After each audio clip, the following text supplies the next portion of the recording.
யுஎன்பியோட கோட்டை. நீங்கள் எப்படி அதுக்குள்ளே வெல்லலாம் அப்படின்னு நினைக்கிறீங்க? இல்லை, அது தேசிய மக்கள் சக்தி அரசாங்கத்துக்கு மிக சவாலான ஒரு இடம். இன்னொரு விஷயம் சொல்லப்படுதுன்னா, நிறைய தமிழ் மக்கள் மத்தியில் ஆதரவு குறைஞ்சிருக்கு. அதாவது வடக்கின் பல தேர்தல் பகுதிகள் இந்த முறை எம்பிபிக்கு கடந்த முறை இருந்த அளவு கிடைக்காது. காரணம், நிறைய விஷயங்களில் காணி விடுவிப்பு இன்னும் விடுவிக்கப்படலை, பாதைகள் இன்னும் விடுவிக்கப்படலை. 6 மாதம் ஆன அப்படின்றத 1 மாதத்துல செய்ய வேண்டிய விஷயங்கள் இன்னும் செய்யப்படலை. கண் துடைப்புக்கு ஒரு சில இடங்கள் செய்யப்பட்டிருக்கு. அடுத்தது குறிப்பாக கையீட்டி விகாரை தொடர்பாக எந்த விதமான நடவடிக்கையும் இதுவரையில் எடுக்கப்படலை. இதனால தமிழ் மக்கள் மத்தியில் என்பிபிக்கு இருந்த ஆதரவு பெரிய அளவாக குறைஞ்சிருக்கு. தாமரை கோபுரத்துக்கு மேலே ஏறி காலுக்கு அடியில் பார்த்தா தெரியும், அவ்வளவுமே சேரிகள் தான் இருக்கு. இந்த வார்த்தையை பயன்படுத்த கூட நான் வைக்கப்படுறேன். அவ்வளவு மோசமான ஒரு சூழலுக்குரிய பிரதேசத்துக்கு மத்தியில் தான் சேற்றில் வளர்ந்த செந்தாமரமாக தான் அந்த கோபுரத்தை நிப்பாட்டு. அனுர அலை அல்லது எம்பிபி அலை அப்படின்னு சொல்லி ஒரு பெரிய அலை இருந்தது கடந்த 2 தேர்தல். அது இங்கே இல்லையே.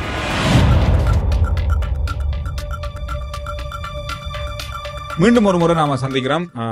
தேசிய மக்கள் சக்தியினுடைய ஊடக இணைப்பாளர் தாஹா ஐஸ்டீன். இப்ப அவர் ஊடக இணைப்பாளர் மட்டும் இல்ல, இந்த உள்ளாட்சி சபை தேர்தலுடைய ஒரு வேட்பாளர். எப்படி இருக்கீங்க? வணக்கம் எல்லாருக்கும். ஏகரின் சாந்தியும் சமாதானமும் அனைவரும் உண்டாகட்டுமாக. தொடர்ந்து இலங்கைக்குள்ள மிக குறுகிய காலத்துக்குள்ள தேர்தல் என்பதை தேர்தல்கள் நினைக்கிறேன் ஒரு 6 மாத காலங்களுக்குள்ள திடீரென்று நாங்கள் 3வது தேர்தலை சந்திக்கிறோம். பொதுவாக இந்த தேர்தல் உள்ளூராட்சி மன்ற சபை தேர்தலுங்கிறது ஒரு நாடி பிடிக்கிறதுக்கான தேர்தலாக தான் நம்ம முதலாவது எப்போவுமே கடந்த காலங்கள் கிட்டத்தட்ட தேர்தல் முறைமை வந்த காலத்திலிருந்தே உள்ளூராட்சி மன்ற சபை தேர்தல் முதலாவது வைப்பாங்க. அதுக்கு பிறகு அடுத்த தேர்தலுக்கான நடவடிக்கை எப்படி செய்யலாம், மக்களுடைய வைப்ரேஷன் எப்படி இருக்குன்னு பார்த்து அதுக்கு அடிப்படையில் பாராளுமன்ற தேர்தலாக இருக்கலாம் அல்லது ஜனாதிபதி தேர்தல் இருக்கு, அதுக்கான நடவடிக்கைகள் எடுத்து வெற்றி பெறுவதற்கான வாய்ப்புகளை ஏற்படுத்துவதற்கான ஒரு நிலையை தான் ஏற்படுத்துது. ஆனால் இந்த தடவை அது அப்படி இல்லாமல் முன்னுக்கு பின் முன்னான மாறி வருது. இந்த சந்தர்ப்பத்தில் உள்ளூராட்சி மன்ற சபை தேர்தலை தோற்கடிக்க வேண்டும் என்ற நோக்கத்தில் தான் எதிர்த்தரப்பினர் எதிர்த்தரப்புங்கிறது இல்லை, தாங்கள் வெற்றி பெற வேண்டும், சபைகளை கைப்பற்ற வேண்டும் என்ற நோக்கத்தில் இருக்கிறதுக்கு அப்பால் சென்று தேசிய மக்கள் சக்தி அரசாங்கத்துடைய வெற்றியை நாங்கள் தடை செய்ய வேண்டும். இந்த உள்ளூராட்சி சபை தேர்தலில் நீங்க போட்டியிடுற பகுதி, அதாவது வாழைத்தோட்டம், கொழும்பினுடைய மிக முக்கியமான ஒரு இடம். எனக்கு தெரிஞ்சு பிரேமதாசாவுடைய முன்னாள் ஜனாதிபதியுடைய பிறந்த இடம், யுஎன்பியோட கோட்டை. நீங்க எப்படி அதுக்குள்ள வெல்லலாம் அப்படின்னு நினைக்கிறீங்க? இல்லை, அது தேசிய மக்கள் சக்தி அரசாங்கத்துக்கு மிக சவாலான ஒரு இடம். 100% சவால். 88, 89 என்பது மிக மோசமான ஒரு காலப்பாதி. தேசிய மக்கள் சக்தி அரசாங்கத்தில் அல்லது ஜேவிபியினர் மீது அவங்களோட அக்கௌண்ட்டில் எழுதின கணக்குகளில் நிறைய கொலை செய்யப்பட்ட இடம். அந்த நேரத்தில் அதை கையில் எடுத்து ஆட்சி செய்தவர் ரணசிங்க பிரேமதாசா. அந்த அவர்களுடைய ஆட்சி காலத்திலே தான் பட்டலந்த வதை முகாமாக இருக்கலாம், இதெல்லாம் இடம்பெற்றது அந்த காலத்தில். அவருடைய கோட்டை, அந்த கோட்டை வெற்றி கொள்ளப்பட வேண்டும். அதற்கு சரியானவர், மக்களை தெளிவுபடுத்தக்கூடியவர், மக்கள் மத்தியிலே அது சரியான கருத்துக்களை கொண்டு சேர்க்கக்கூடியவர், தேசிய மக்கள் சக்தியினுடைய அரசாங்கத்துடைய முழுமையான கருத்தை அங்கு கொண்டு சேர்க்கக்கூடிய ஒருவர் தெரிவு செய்யப்பட வேண்டும். சாதாரண ஒருவரை கொண்டு போகணும், குவாலிஃபைடான ஒரு ஆளை என்ன தெரிவு செஞ்சுக்கிறாங்க, போட்டிருக்கிறாங்க. நான் மக்கள் மத்தியில் அந்த கருத்துக்களை கொண்டு சேர்த்திருக்கேன், மக்கள் அதை ஏற்றுக்கொண்டிருக்கிறாங்க, என்னையும் அந்த மக்கள் ஏற்றுக்கொண்டிருக்கிறாங்க. அந்த கருத்து மக்கள் மத்தியிலே கொண்டு செல்லப்படுகிறது. நான் அந்த சவாலை விரும்பி ஏற்றுக்கொண்டிருக்கேன். அந்த சவாலை ஏற்றுக்கொண்டு அந்த வெற்றி கொள்வேன் என்ற நம்பிக்கையோடு அந்த இடத்தை நான் தெரிவு செய்தேன். என்னென்ன மாதிரியான விஷயங்கள் அங்கே செய்து கொண்டிருக்கீங்க? எப்படி மக்களுக்கு தெரியும் பேசும்போது என்ன சொல்றாங்க? அந்த மக்களுடைய வாழ்வாதாரம், அந்த மக்களுடைய வாழ்வாதாரம், அவர்களுடைய வாழ்வியல், அந்த மக்களுடைய வாழ்க்கை தரம், இவற்றை பற்றின சிந்தனைகளை அவருக்கு நான் ஊட்டி வருகிறேன். 76 வருட காலங்களில் பிரேமதாசா அவர்களுடைய காலத்திலே 87 அல்லது 86 காலத்திலே அவர் ஒரு வீடமைப்பு அமைச்சராக இருந்த காலத்திலே அங்கு கட்டப்பட்ட கட்டடங்களுக்கு பின் இதுவரையிலே எந்த விதமான ஒரு அபிவிருத்திகளும் அந்த இடமில்லை. அதுதான் காரணம். என்ன காரணம்னா, குறைந்தபட்சம் ஒரு அரசாங்கத்தினால் செய்து கொடுக்கக்கூடிய ஒரு முன்பள்ளி கூட அங்கு இல்லை. அதான் பிரேமதாசா செஞ்சதுக்கு பிறகு, முன்னாள் ஜனாதிபதி செஞ்சதுக்கு பிறகு இன்னும் இது நடக்கலன்ற ஒரு விரக்தியில தான் இன்னும் யுஎன்பி பக்கம் மக்கள் இருக்காங்க. அதான் காரணம். யார் வந்தாலும் யுஎன்பி தான் போடுவோம் மாதிரி இல்ல. அந்த இவ்வளவு காலமும் இல்லை, அதையும் விஷயம் நான் குறிப்பிட்டாரு. இவ்வளவு காலமும் கடந்த ஒரு 15 வருட காலமாக யானை சின்னத்திலே போட்டியிடாதவர்களும் இந்த தடவை யானை சின்னத்திலே போட்டியிடுங்கள்னு சொன்னால் பழைய ஆக்களோட ஓட்டையும் இவங்க திருச்சிடலாம்னு நினைக்கிறாங்க. இப்போவும் மக்களை முட்டாளாக்கலாம், மக்கள் முட்டாள்னு நினைச்சிருக்காங்க. சோசியல் மீடியாங்கிறது அவங்களுக்கு தெரியல, அவர்கள் தான் முட்டாள்கள், எதிர்த்தரப்பில் இருக்கக்கூடியவர்கள் தான் முட்டாள்கள். இந்த முட்டாள்தனமான வேலையை செய்து நாங்கள் இந்த மக்களை மாற்றி விடலாம் என்ற எண்ணம் அவர்களுக்கு இருக்கிறது. ஆனால் மக்கள் அவ்வாறு அல்ல. மக்கள் உணர்ந்திருக்கிறார்கள். தங்களுடைய வாழ்க்கையை மாற்ற வேண்டும், வாழ்வியலை மாற்ற வேண்டும், அந்த பிரதேசத்தில் இருக்கிற வாழ்க்கை தரத்தை தாங்கள் உயர்த்தி கொள்ள வேண்டும் என்பதிலே அவர்கள் தெளிவாக இருக்கு. நாங்கள் கதைக்கின்றேன்னு சொல்றாங்க. சின்ன இடத்துக்குள்ள ஒரு 8 துன்பங்களுக்கு உண்மையை வந்தவங்களை வாழ வைக்கக்கூடிய ஒரு இடம் தான் இந்த கொழும்பு மாநகரம். அதுக்குள்ள வாழக்கூடியவங்களோட நிலையை பார்க்கறது ரொம்ப கவலையா இருக்கு. அவங்களோட வாழ்க்கை தரத்தை மாற்ற வேண்டிய ஒரு சூழல் இருக்கு.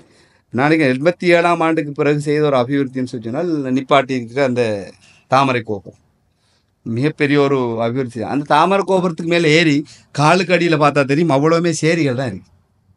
இந்த வார்த்தையை பயன்படுத்தக்கூட நான் வெட்கப்படுறேன். அவ்வளவு மோசமான ஒரு சூழலுக்குரிய பிரதேசத்துக்கு மத்தியில் தான் சேற்றில் வளர்ந்த செந்தாமரமாக தான் அந்த கோபுரத்தை நிப்பாட்டி வச்சு. ஆனால் அந்த மக்களுடைய வாழ்க்கை சுற்றி மரதான பிரதேசமாக இருக்கலாம், மாளிகாவத்தியாக இருக்கலாம், கிசல்வத்தியாக இருக்கலாம், சுற்றி இருக்கக்கூடியவங்களுடைய வாழ்க்கை தரம் மிக மோசமாக இருக்குது. ஒரு பாடசாலையை தேசிய பாடசாலை ஆக்குறதுக்காக முயற்சியில் என்னமோ ஓலவில் எடுத்தால் பரவாயில்ல, அடுத்த நாள் அவங்களுக்கு 3 ஓடுறதோ அல்லது கரத்தையை கொண்டு போகிறதோ இப்படியான ஒரு சூழலில் வாழ்கிறோம் போகிறோம். அந்த பிள்ளைகளுடைய கல்வி தரத்தை உயர்த்தணும்னு சிந்தனை கிடையாது. சிந்திக்க விடுறாங்க இல்லை. கடந்த கால ஆட்சியாளர்கள் அவங்கள சிந்திக்க விடுறாங்க இல்லை. உங்களோட வாழ்க்கை இப்படித்தானப்பா, இப்படி இருந்துட்டு போய் செத்துட்டு போயிருங்கன்ற மாதிரி நிற்கிறாங்க. அப்போ நான் உங்களுக்கு இல்லை, நீங்கள் இப்படி வாழக்கூடியவர்கள் இல்லை. வெளிப்பிரதேசத்துக்கு வந்தவன் ஒரு 1300 ஸ்கொயர் ஃபீட்டில் வீடு வாங்கி வாழ்கிறவன்னு சொன்னால் உங்களுக்கு ஏன் இயலாது? நீங்கள் என்ன இப்படி வாழணும்? இது உங்களுக்கு விதியா? 4 பரம்பரையாக நீங்கள் இப்படி இருக்கணும். இந்த விஷயத்தை நான் அந்த மக்களுக்கு சொல்லிட்டு போகிறேன். அந்த மக்கள் இதை உணரக்கூடியவர்களை உணர்த்தணும். உணர்ந்துட்டாங்கன்னு சொன்னால் அந்த அவங்கள்ட்ட சின்னமாக இருக்கட்டும், அவங்களுடைய கருத்துக்களாக இருக்கட்டும் தூக்கி வீசிடுவான். இப்போ தூக்கி வீசுகிற நிலைமையில் இருக்கிறாங்க. நான் நேரடியாக ஒரு வீடுகளை சந்திக்கின்ற நேரம் நீங்கள் மாலிமாவையா, நீங்கள் தேசிய மக்கள் சக்தியாண்டு கேள்வி விருப்பத்தோடு எழும்பி வாரா நெருங்கி வந்து எங்களோட கதைக்கிறாங்க. அவங்களுடைய கேள்வி எங்களுக்கு விளங்குது. வேறு யாராவது கட்சியாக்கள் வந்தால் போங்கோடு விரட்டுற நிலைமையில அவங்க இருக்கிறாங்க. எங்களுக்குரிய வரவேற்பு ஒவ்வொரு இடத்துலையும் எங்களுக்குரிய வரவேற்புங்கிறது ஒவ்வொரு வீடுகளுக்கும் ஒரு பிரதேசம். நான் ஒரு பிரதேசம் சொல்கிறேன், சாஞ்சாரவத்தைன்னு சொல்லக்கூடிய ஒரு பிரதேசம் ஒன்று. அதில் ஏற்கனவே ஒரு மொட்டு கட்சியில் உறுப்பினர் நீண்ட காலமாக இருக்கிறாங்க. ஏன் நீங்கள் வரையில கொஞ்சம் போகிறதுக்கு சொன்னீங்க, எனக்கு வேலைப்பழு மீடியா விஷயங்களை போட்டுட்டு அந்த 10 இடங்களில் பேச்சுக்காக போட்டுக்கின்றபடியால் ஸ்பீச்சுக்கு நான் போகிறபடியால் எனக்கு கொஞ்சம் சொன்னங்கிட்டாங்க போகிறதுக்கு. அந்த இடத்துக்கு போகல நாங்கள் மாலிமாவில் யாரை போட்டிக்கிறீங்கன்னு பார்த்துருந்தா ஆள்ட முகத்தை பார்க்காம போகிறதுக்கு இல்லாது. நீங்கள் ஏன் வரையிலன்னு இந்த உரிமையோடு என்கிட்ட கேட்குறாங்க. நீங்கள் ஏன் இன்னும் வரையில என்ற உரிமையோடு என்கிட்ட கேட்குறாங்க. அப்போ அந்த எதிர்பார்ப்பு இருக்குது. யார் மற்றவங்களாம் வந்துட்டு போயிட்டா இந்த மாலிமாவில் யார் வரையிலையே, மாலிமாவுக்கு தான் போட போகிறோன்னு முடிவு எடுத்துட்டாங்க. மக்களுடைய மனமாற்றம் முழுமையாக ஏற்பட்டிருக்கு. அதுக்கு மிக முக்கியமான சொல்ல போனால் சோசியல் மீடியா தான் அதில் மிகப்பெரிய பங்காற்றியது குறிப்பாக சொல்ல வேண்டும். அனுர அலை அல்லது எம்பிபி அலை அப்படின்னு சொல்லி ஒரு பெரிய அலை இருந்தது கடந்த 2 தேர்தல். அது இங்கே இல்லையே. இல்லை, ஜனாதிபதி தேர்தல் என்று வருகின்ற நேரமாக இருக்கட்டும் அல்லது பாராளுமன்ற தேர்தல் வருகின்ற போது அதற்கான ஆர்வம் கூட.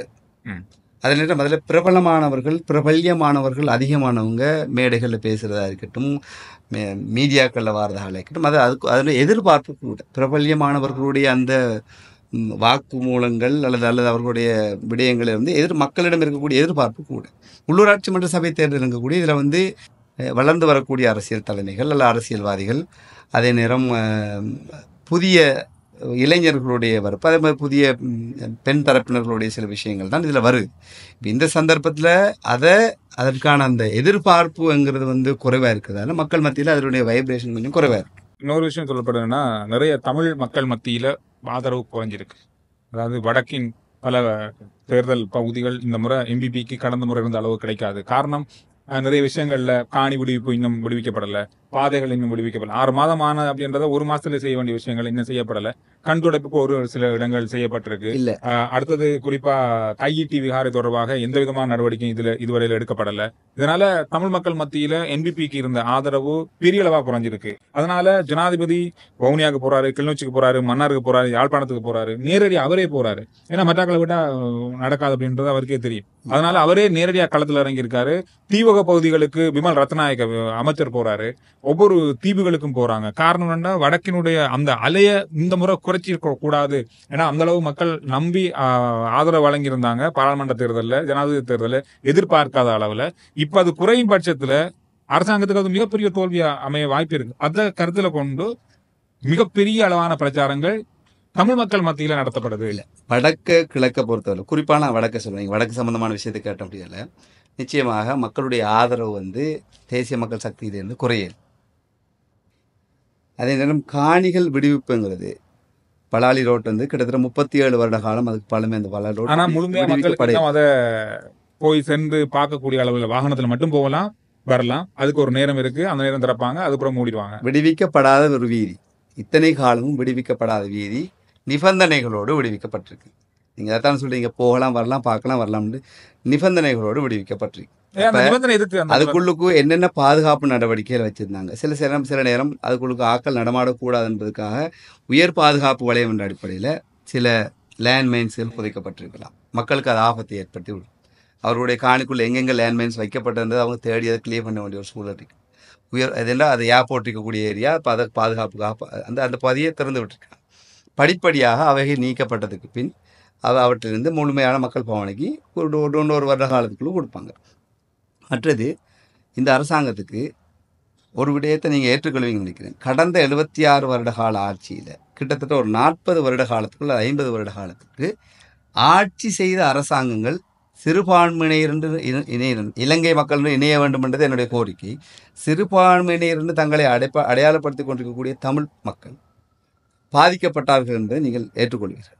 முழுமையாக அவர்கள் நேரடியாக பாதிக்கப்பட்டவர்கள் தமிழ் மக்கள். அது முஸ்லீம்களாக இருக்கலாம், தமிழ் பேசக்கூடியவர்கள் முழுமையாக பாதிக்கப்பட்டவர்கள். எனவே அந்த பாதிக்கப்பட்ட மக்கள் சிங்களவர்கள் மீதான வெறுப்புணர்வு அவர்கள் இருக்கிறது. அதை முதலாவது இல்லாமலாக்க வேண்டும். எங்களுடைய ஜனாதிபதி தேசிய மக்கள் சக்தி அரசாங்கம் தமிழ் மக்கள் மத்தியிலே நாங்கள் கடந்த கால அரசாங்கத்தை போன்ற கடந்த கால ஆட்சியாளர்கள் போன்ற சிங்களவர்கள் அல்ல, சிங்கள மக்களும் தமிழ் மக்களும் ஒன்றாக வாழ வேண்டும், நாங்கள் அவர்களை அரவணைத்து செல்லக்கூடிய ஒரு எண்ணத்திலே இருக்கிறோம் என்பதை முதலாவது இந்த தமிழ் மக்கள் மத்தியிலே பதிய வைக்கும். அதற்காகத்தான் ஜனாதிபதி அவர்களாக இருக்கலாம், பிரதமராக இருக்கலாம், தென்பகுதியிலே செய்யக்கூடிய விஜயத்தை விட அதிகமாக அங்கு போகிறார். அடுத்தது எங்களுக்கு முக்கியமான ஒரு தேவை இருக்கிறது.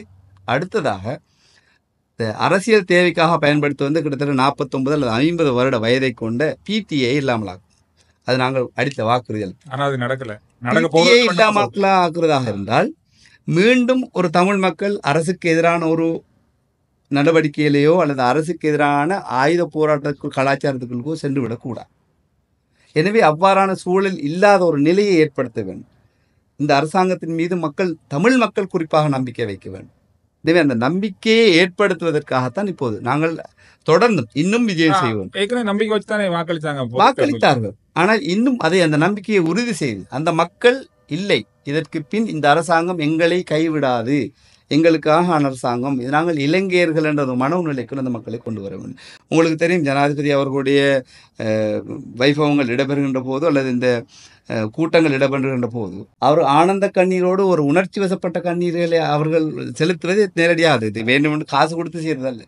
உண்மையிலே தேசிய மக்கள் சக்தி அரசாங்கத்தில் அவ்வாறான ஒரு காசு கொடுத்து செய்கிற விஷயம் இல்லை. ஆனால் அவங்க அந்த விஷயத்தை அவங்க உள்வாங்கி மக்கள் ஒரு எதிர்பார்ப்பு, எங்களுக்கு ஒரு கிடைத்த ஒரு முக்கியமான தலைவராக அவர்கள் கொஞ்சம் கொஞ்சமாக உணரப்படுகிறது. எனவே இன்னும் ஒரு 3-4 மாத காலத்திற்குள் அந்த மக்கள் முழுமையான ஒரு உணர்வுக்கு வந்தப்படுது. நாங்கள் இங்கே பிடிஏ இல்லாமல் ஆகும். ஆனால் பிடிஏக்கு உள்ளே இருக்கக்கூடிய சில விடயங்கள், சில சட்டங்கள் சாதாரண சட்டத்துக்குள் கொண்டு வரப்படும். ஒருத்தரை நாங்கள் தடுத்து வைத்து விசாரிக்க வேண்டும், சந்தேகத்தின் அடிப்படையில் கைது செய்யப்படுவராக இருந்தால் 72 மணி நேரத்தில் அவர் ப்ரொடியூஸ் பண்ணணும் கோர்ட்ஸில். அப்போ அவர் இல்லை, இவர் சில நேரம் அந்த குற்றச்செயலில் ஈடுபட்டவராக இருக்கிறார் இருந்தால் அவர் தடுத்து வைத்து விசாரிக்கிறதுக்குரிய ஒரு சட்டம் இருக்கும். சாதாரண சட்டத்துக்குள்ள அது இல்லை, 14 நாளை விட மிச்சம் இயலாததுங்க. எனவே அந்த சட்டம் இதுக்குள்ளுக்கு கொண்டு வரப்படும். பிடிஏவுடைய அந்த சில விஷயங்கள் சந்தேகம் இருக்குமா இருந்தால், ஆதாரங்கள் கொஞ்சமாக இருக்குமா இருந்தால் அவரை தடுத்து வைத்து விசாரிப்பதற்கான சில சட்டங்களை நாங்கள் சட்ட மூலங்களை உருவாக்கி கொண்டு பிடிஏ முழுமையாக இல்லாமலாக்கி விடும். நன்றி. மீண்டும் ஒருவர் நாங்கள் சந்திப்போம். முதல்ல ஒரு பேச்சாளராக, அதுக்கப்புறம் ஒரு வேட்பாளராக, அதுக்கப்புறம் ஒரு வெற்றியாளராக சந்திக்கிறேன். வாழ்த்துக்கள். நிச்சயமாக நான் வெற்றியாளராக வேண்டும் நம்பிக்கை எனக்கு இருக்கிறது. வெற்றி பெறுவேன். எல்லாருடைய சார்பாக வாழ்த்துக்கள். நன்றி.